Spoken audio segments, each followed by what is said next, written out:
This topic is about the identification of threads.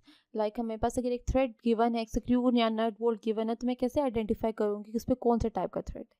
तो सबसे पहले हमारे पास जो आइडेंटिफिकेशन में आता है कि we have to identify either it is left handed thread और द राइट हैंडेड थ्रेड। अच्छा, अब लेफ्ट हैंडेड राइट हैंडेड का हमें कैसा पता चलेगा? उसकी ओपनिंग एंड क्लोजिंग डायरेक्शन से, आइदर वो ओपन क्लॉकवाइज हो रहा है या फिर एंटी क्लॉकवाइज हो रहा है। इसी तरह हमारे पास सेकंड जो आता है, फिर आता है उसके बाद हम थ्रेड की टाइप को आइडेंटिफाई करते हैं कि आइदर वो स्क्वायर थ्रेड हैं, वी टाइप थ्रेड हैं, एक्मे थ्रेड हैं विद राउंडेड क्रेस्ट हैं, या फिर हमारे पास उसकी जो शेप है विद फ्लैट क्रेस्ट है। तो वहाँ से हमें पता चलेगा टाइप ऑफ द थ्रेड। अच्छा, उसके बाद हमारे पास उसके बाद थर्ड पार्ट है, जैसे आइदर वो मेल पार्ट है या फिर उसका फीमेल पार्ट है। इंटरनल थ्रेड होंगे तो वो हमारे पास फीमेल होंगे, एक्सटर्नल थ्रेड होंगे तो that are the male thread. तो इस बेस में इस तरह हम आइडेंटिफाई करते हैं। अच्छा, उसके बाद हमारे पास टॉलरेंस आ जाती है। टॉलरेंस क्या होती है? बेसिकली लेट से अगर थ्रेड का ओरिजिनल साइज मुझे रिक्वायर्ड है, उसका आउटर डायमीटर रिक्वायर्ड है 8 इंचेस का, तो मैं क्या करूँगी उसके अंदर प्लस माइनस 0.1। अब प्लस माइनस 0.1 का क्या मतलब है कि 8.1 से लेके 7.9 तक जो आउटर डायमीटर होगा ऑफ द फीमेल थ्रेड वो इसके साथ ज्वाइन कर सकता है और प्रॉपर सीलिंग जो है वो प्रोवाइड कर सकता है। कहते हैं in unified and national system tolerance is a plus on external thread and minus on the internal thread.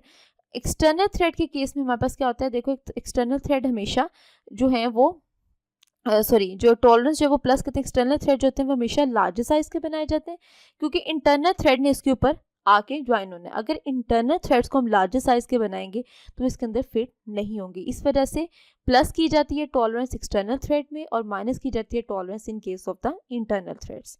अच्छा, अब हमारे पास देखते हैं कि आइडेंटिफाई किस तरह करते हैं टाइप्स ऑफ थ्रेड को। मेरे पास in case of a standards, वो मैंने आपको बता दिया identification in case of a general mechanism. अच्छा, उसके बाद हमारे पास आते हैं in case of a standards. अगर हमारे पास स्टैंडर्ड्स पढ़े हो तो हम कैसे आइडेंटिफाई करेंगे कि which type of the threads they are. अच्छा, सबसे पहले जहां भी वर्ड होगा एम का, it stands the metric thread. उसके बाद जो एम के साथ जो फिगर मेंशन होगा that is the nominal size. Next उसके साथ होगा that is the 0.75 is the pitch. 5G 6G, 5G किसमें टॉलरेंस है? पिच डायमीटर में, और 6G टॉलरेंस किसको रिप्रेजेंट करिए? Tolerance in the outside diameter. अच्छा, अब टॉलरेंस क्या होते हैं? क्लासिफाई करते हैं, टॉलरेंस के ग्रेड्स होते हैं और टॉलरेंस पोजीशंस के अकॉर्डिंगली। वो कहते हैं tolerance grades are specified numerically. Like medium tolerance को हम इंडिकेट करते हैं बाय नंबर 6 के, और अगर नंबर बिलो देन 6 है तो इट मीन टॉलरेंस जो है वो फाइन है, और अगर नंबर अबव 6 है तो हमारे पास टॉलरेंस बहुत ज़्यादा है। टॉलरेंस मीडियम, फाइन या हाई होने का क्या मतलब है कि प्रोडक्ट जो हम बना रहे हैं उसमें एरर के चांसेस कितने हैं। अब जितनी ज़्यादा टॉलरेंस होगी इट मीन्स उतनी उसके अंदर एक्यूरेसी ज़्यादा होगी। High tolerance required high accuracy, तो मीडियम और बिलो टॉलरेंसेस के अंदर accuracy comparative to high tolerance जो है वो कम होगी। इसी तरह हमारे पास कहते हैं एक्सटर्नल थ्रेड्स के लिए जो ई इंडिकेट करता है लार्जर अलाउंस, जी इंडिकेट करता है स्मॉल अलाउंस, और एच इंडिकेट करता है नो अलाउंस। लाइक यहाँ पे देखें जी का वर्ड मेंशन था तो जी किसको इंडिकेट कर रहा है कि स्मॉल अलाउंस। अगर यहाँ पे 5H 6H लिखा होता तो इंडिकेट करता वहाँ पे अलाउंस नहीं है।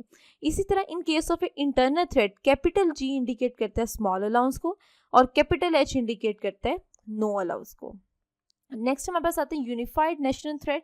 तो यूनिफाइड नेशनल थ्रेड के अंदर ये देखें हाफ 20। अब यूएनएफ से हमने क्या पता चला? यूएनएफ यूनिफाइड नेशनल थ्रेड है। एंड देन 2A, हाफ किसको रिप्रेजेंट करते हैं? नॉमिनल साइड को।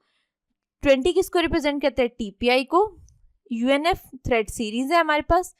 2 क्या है? क्लास ऑफ थ्रेड है। और A किसको रिप्रेजेंट कर रहा है कि that are the external thread और द इंटरनल थ्रेड। देन हमारे पास आता है फाइन थ्रेड जो है क्लास ऑफ थ्रेड, जो हमने यहाँ पे अभी बात की, क्लास ऑफ थ्रेड 2 हमने बात की। यहाँ यूनिफाइड फाइन थ्रेड होते हैं और यूनिफाइड कोरस थ्रेड होते हैं, UNF and UNC. UNF fine thread जो है वो ऑटोमोटिव एंड एयरक्राफ्ट के लिए यूज होते हैं स्मॉलर पिच के साथ, और जो कोरस थ्रेड हैं वो वहाँ पे जिन पे वाइब्रेशंस कम होते हैं तो उस केस में हम यूएनसी थ्रेड यूज करते हैं। यूएनईएफ है extra fine threads for the instruments. Then हमारे पास आते हैं एक्सटर्नल थ्रेड और द इंटरनल थ्रेड। अब ए अगर होगा तो एक्सटर्नल थ्रेड होगा, बी का वर्ड मेंशन होगा तो that is for the internal thread. 1A and 1B। अब क्लास 1 का क्या मतलब है? क्लास उसके अंदर 1A का मतलब होगा कि 1 क्लास के अंदर 1 का क्या मतलब है, थ्रेड जो हम यूज़ कर रहे हैं डेट मस्ट बी असेंबल्ड, और हमने उसके अंदर लूजेड फिट की भी डिफरेंट टाइप होती है हमारे पास, तो फिट जो होगी वो लूजेड फिट होगी यहाँ पे। क्लास 2 में क्या आ जाएगा, 2 इंटरनल थ्रेड या फिर 2B एक्सटर्नल थ्रेड, तो वो हमारे पास मोस्ट कॉमनली कमर्शियल फास्टनर्स के में यूज़ होती है, और मीडियम फिट या फिर हम इसको फ्री फिट प्रोवाइड करते हैं।